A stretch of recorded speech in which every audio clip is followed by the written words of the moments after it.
Smallpox was one of the deadliest diseases known to humans. Symptoms included a fever and exhaustion at first, as well as a headache, sore throat and vomiting. After a few days, a raised rash appeared, and then fluid-filled pustules would follow. About 30% of people who caught the disease died.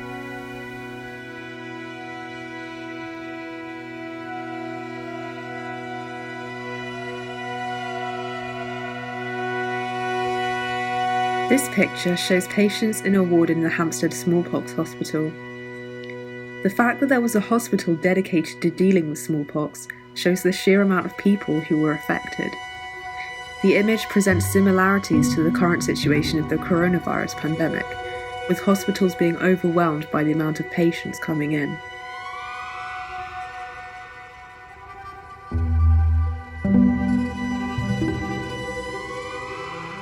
It wasn't until 1797 when Edward Jenner discovered the first vaccine for smallpox.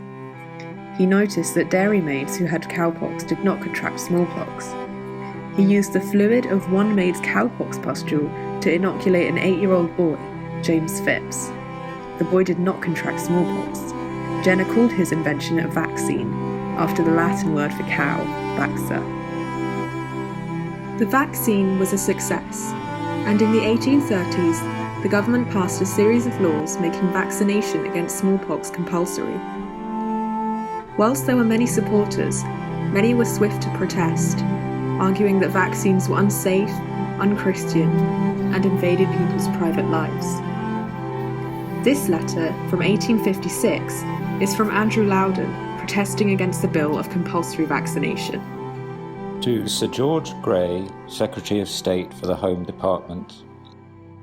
Sir, I humbly beg to protest against the passing of the bill on compulsory vaccination, which I look upon as a gross infringement on the medical liberty of the subject. I further beg to represent to you that many professional persons and others are of opinion that vaccination not only does not prevent smallpox, but is productive of worse and more dangerous diseases. Such being the case, I hope you will present this my protest to the House of Commons. I am, sir, your obedient servant, Andrew Loudon, Barhead by Glasgow. Over the last few months, we have seen the devastation that COVID-19 has caused. Thousands of people have died, many have been isolated and not been able to see their families for months. I've been spending more time in my garden to try and take advantage of the good weather we've had during lockdown. Many young people like myself have struggled with online school and not being able to see their peers. Like the majority of others, I am hoping that a vaccine will become available soon. This is because it would enable me to do things I've missed doing in lockdown, like seeing my friends and family, going on holidays, and going to the theatre. Recently, Oxford University announced that their vaccine against coronavirus produced strong immune responses. To the majority of people, this was very welcome news. However, the anti-vaccine sentiments born in the Victorian era are still prevalent today. The tennis player Novak Djokovic has voiced his opposition to vaccines, saying, "Personally, I'm opposed to vaccination, and I wouldn't want to be forced by someone to take a vaccine."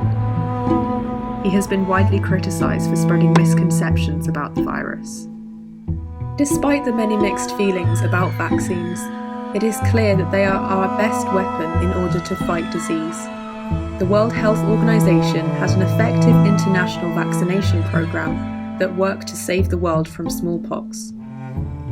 If there's a lesson that can be learned from this, it is that international cooperation is key to overcoming a pandemic such as coronavirus.